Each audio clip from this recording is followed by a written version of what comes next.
ناظرین، پارلیمنٹ کا مشترکہ اجلاس بھلا کر مؤخر کر دیا گیا۔ 11 نومبر کو صبح 11 بجے پارلیمنٹ ہاؤس میں مشترکہ اجلاس ہونا تھا، جس میں بڑی اہم قانون سازی کی جانی تھی، لیکن حکومت کے اپنے اتحادی جماعتوں نے بھی کچھ تحفظات کا اظہار کیا ہے۔ تمام تیاریاں مکمل کر لی گئی تھیں اس اجلاس کے لیے، اور اجلاس سے ایک روز قبل جو ہے اسلام آباد میں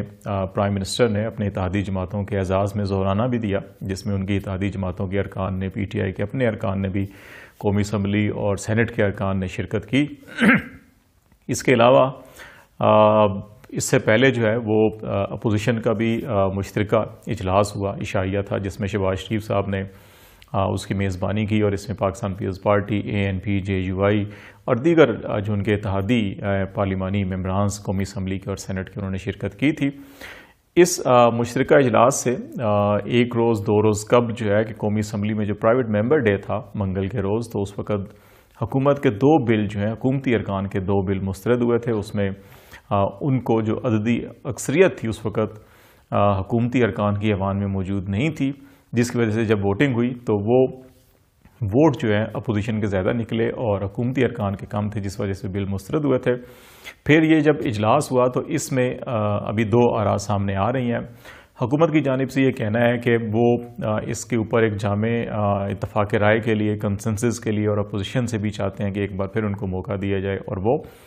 اس سارے قانون سازی کے عمل میں، اور جو انتخابی اصلاحات بالخصوص جو سب سے اہم معاملہ ہے اور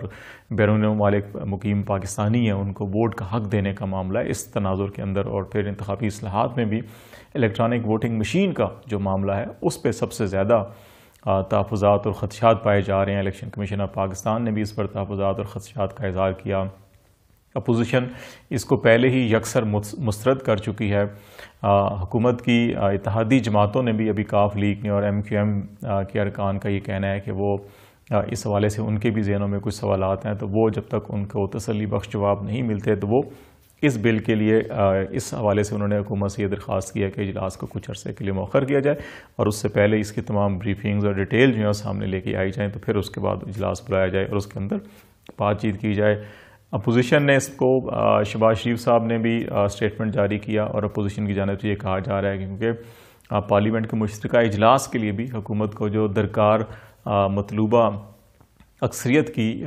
حمایت درکار ہے وہ شاید ابھی حکومت کو حاصل نہیں رہی، اسی لیے اجلاس کو مؤخر کیا گیا، اور ان کا یہ کہنا ہے کہ حکومت جو ہے وہ اعتماد اپنا کھو چکی ہے اور اکثریت اپنی کھو چکی ہے پارلیمنٹ میں، تو اس لیے عمران خان صاحب کو استعفیٰ دینا چاہیے اور ایوان کے اندر نیا قائد جو ہے وہ منتخب ہونا چاہیے۔ یہ اپوزیشن کا موقف ہے۔ اس ساری سچویشن کے اندر 2-3 بڑے اہم سوالات پیدا ہوتے ہیں۔ پہلی بات تو یہ ہے کہ انتخابی اصلاحات کی ضرورت کتنی ہے، اور اس پر سنجیدگی کا جو مظاہرہ کیا جا رہا ہے حکومت کی جانب سے اور اپوزیشن کی جانب سے وہ کتنا ہے، ایک بات تو ہے۔ دوسری بات یہ ہے کہ اپوزیشن تو اس حوالے سے یقیناً یکسر مسترد کر چکی تھی، ای وی ایم کو بھی اور بیرون ممالک پاکستانیوں کو ووٹ کا جو حق ہے اس کے حوالے سے بھی اپوزیشن حکومت کی حمایت نہیں کر رہی تھی، لیکن اس سے پہلے کابینہ کے اجلاس میں اسٹینڈنگ کمیٹیز کے اندر بھی ڈسکس ہوا، تو اس وقت کابینہ نے جب اس مسودے کی منظوری دی، ان قوانین کے مسودوں کی منظوری دی کابینہ کے اجلاس میں، تو وہاں پر کاف لیگ اور ایم کیو ایم کے جو اتحادی وزراء ہیں وہ موجود تھے، اور ان کی موجودگی میں یہ سارے کچھ ہوا تھا۔ تو اس وقت انہوں نے کیوں نہیں اپنے تحفظات کا اظہار کیا کہ اس کے اندر ان کو یہ تحفظات ہیں تاکہ اس کو پینڈنگ کیا جا سکتا تھا، تو اب ان کو اچانک جو ہے یہ تحفظات کیوں سامنے آئے؟ دوسری بات یہ ہے۔ تیسری بات یہ کہ جو اپوزیشن کے حلقوں میں اور جو پچھلے 3 سال سے مسلسل میڈیا، سوشل میڈیا کے اندر اور بیانات کی صورت میں کہ آج نہیں تو کل حکومت جو ہے بس یہ گئی اور حکومت جو ہے کوئی اعتماد کھو چکی ہے، ختم ہو رہی ہے، کل ختم ہو رہی ہے، پرسوں ختم ہو رہی ہے، ایک اس قسم کو جو بیانیہ چل رہا ہے کہ حکومت کو گرا دیا جائے گا یا خود یہ گر جائے گی یا اپنے بوجھ تلے دب کے گر جائے گی، اپنے نااہلی کے بوجھ میں، جو بھی سارے قسم کے بیانیے چل رہے ہیں، ایک بیانیہ وہ ہے، اور ابھی بھی ان کا یہ کہنا ہے کہ وہ مختلف حوالوں کو اس کے ساتھ D G I S I کی تقرری کے حوالے سے ریسنٹلی جو سچویشن کریٹ ہوئی تھی اس میں بھی، اور پھر آرمی چیف کی جو مدت ملازمت نومبر میں اگلے سال ختم ہو رہی ہے، تو پھر اس حوالے سے بھی بعض لوگ کیا سر یہ کرتے ہیں جی کہ باجوہ صاحب دوبارہ توسیع چاہتے ہیں تیسری بار، اور عمران خان صاحب نہیں دے رہے، شاید اس حوالے سے بھی فوج اور سیاسی جو حکمران جماعت ہے اس کے اندر دوریاں پیدا ہو گئی ہیں۔ اس طرح کی تھیوریز ہیں. تو ان کا یہ خیال ہے کہ یہ حکومت جو ہے کہ اس وقت پریکٹیکلی جو ہے کہ کاف لیگ اور ایم کیو ایم نے اگر تحفظات کا اظہار کیا تو یقیناً کہیں سے ان کی ڈوریں ہلائی جا رہی ہوتی، اسی لیے انہوں نے ان چیزوں کا تحفظات کا اظہار کیا ہے. ادروائز جو ہے کہ وہ حکومت کے ساتھ کھڑے رہتے. تو یہ 3 معاملات ہیں جو بڑے اہم ہیں جن کے اوپر بات چیت ہم آج کوشش کریں گے کہ اپنی اس کے اوپر رائے دینے کی کوشش کریں. سب سے پہلی بات تو یہ ہے کہ میثاق جمہوریت میں محترمہ بے نظیر بھٹو شہید نے اور نواز شریف صاحب نے ماضی کے تجربات سے سیکھتے ہوئے پھر دیگر سیاسی جماعتوں کو بھی ساتھ شامل کیا اور میثاق جمہوریت جو ہے وہ دستخط کیا گیا، جس میں انتخابی اصلاحات اور ان تمام قباحتوں اور برائیوں کا تذکرہ کیا گیا جس کی وجہ سے جمہوریت کے اوپر، پارلیمانی نظام کے اوپر، پارلیمانی اداروں کے اوپر جو عوام کا اعتماد ہے یا ساکھ ہے وہ متاثر ہو رہی ہے. تو اس کو بہتر کرنے کے لیے کچھ فیصلے کیے گئے تھے، کچھ اصول وضع کیے گئے تھے. ان اصولوں میں یہ انتخابی اصلاحات بھی کا معاملہ بھی موجود تھا، اور اس میں جو سینٹ میں سکریسی کے ذریعے ووٹ ہوتا ہے اور اس کے اندر بہت کرپشن ہوتی ہے، پرائم منسٹر بار بار اس کا تذکرہ کر رہے ہیں، تو اس والے سے بھی کہا گیا تھا اس کو اوپن بیلٹ کے ذریعے کیا جائے گا. لیکن اب جب یہ مواقع ان دونوں حکومتوں کو ایک دور ملا، 2007-8 سے لے کے 2013 تک پاکستان پیپلز پارٹی اور پھر 2013 سے 18 تک جو پاکستان مسلم لیگ نون حکومت جو ہے کہ حکمرانی کرتی رہی. لیکن ان 10 سالوں کے اندر جو میثاق جمہوریت میں جو 14ویں ترمیم کر کے کچھ جو کانسٹیٹیوشنل بیلنس کریٹ کرنے کی کوشش کی وہ تو اقدامات ہوئے، لیکن اصلاحات کے حوالے سے جو عملی اقدامات کرنے کی ضرورت تھی انتخابی اصلاحات کے حوالے سے، اور اس تمام تناظر میں جس میں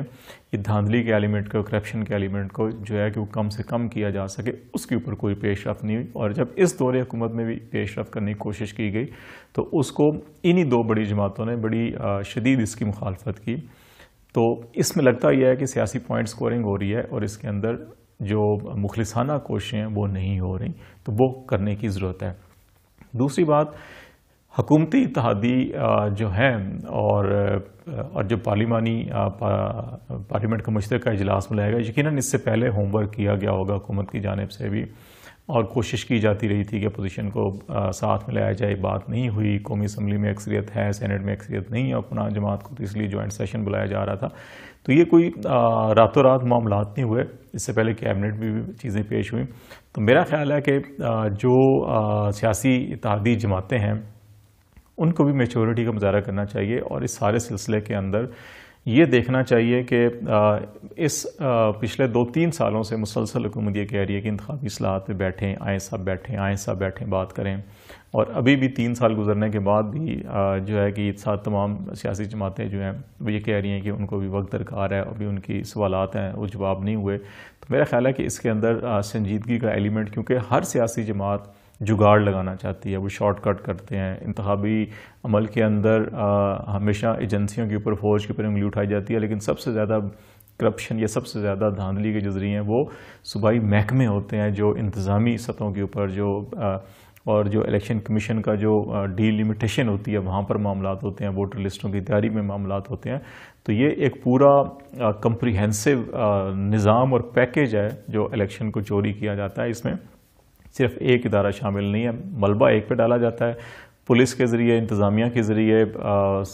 جو صوبائی محکمے ہیں، الیکشن کمیشن ہے، اس کے ذریعے آپ الیکشن چوری کر لیں تو کسی کو کوئی مسئلہ نہیں ہے. عدلیہ کے ذریعے آپ الیکشن چوری کر لیں، ریٹرننگ افسروں کے ذریعے الیکشن چوری کر لیں تو ٹھیک ہے، لیکن بات ساری کی ساری ہمیشہ جو ایجنسیوں اور فوج کے اوپر ڈالی جاتی ہے. اس رویے کو بھی ترک کرنا ہوگا. سیاسی جماعتوں کو خود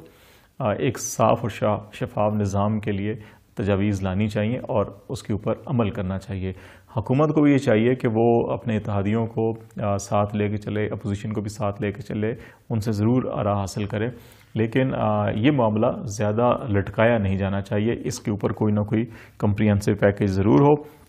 اور تیسری بات کہ کیا حکومت جانے والی ہے یا نہیں جانے والی، میرا خیال ہے جو جغرافیائی سیاسی حالات ہیں اس کے اندر پاکستان میں اس وقت سیاسی عدم استحکام کسی طور کے اوپر بھی، نہ تو سیاسی قیادت کو، نہ ہی عسکری قیادت کو، نہ ہی پاکستان کو یہ سوٹ کرتا ہے. اس لیے کوئی ایسی بڑی مہم جوئی تو شاید نہ ہو. ڈیفینیٹلی چھوٹے موٹے اختلافات ہوتے رہے ہیں، ان کے ٹیکٹکس بھی ہوتے ہیں. آپ ایسے مواقع ہوتے ہیں جہاں پہ حکومت پھنستی ہے.